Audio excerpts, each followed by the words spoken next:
सवाल आपका बड़ा अहम है कि मैं लोगों को क्यों सिखाना चाहता हूँ रेकी। आप देखिए कि जापान के अंदर इस वक्त पूरी दुनिया में सबसे ज़्यादा लंबी उम्र गुजारने वाले लोग होते हैं इस वक्त मौजूद हैं। और अगर आप इसकी रेशो निकालें किसी गूगल पे बैठ के तो आपको पता चलेगा कि दुनिया में सबसे लंबी उम्र गुजारने वाले जो लोग हैं वो आपको जो है वो जापान में मिलेंगे।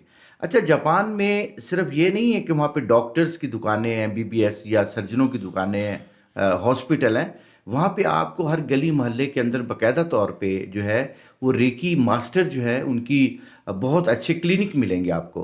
तो उनके नज़दीक ये है कि इंसान जो है वो अगर तो साइकोलॉजिकल बीमार है तो किसी साइकेट्रिस्ट के पास चला जाएगा।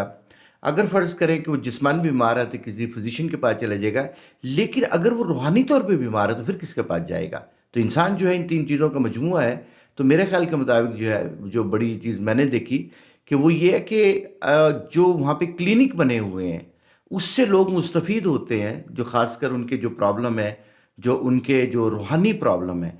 तो मैं ये कहूँगा कि पाकिस्तान और ये जो हमारे ममालिक हैं बहुत सारे जो मुसलमान हैं ख़ासकर, हमारा तो इस चीज़ के ऊपर यकीन भी है कि इंसान की एक रूह भी है।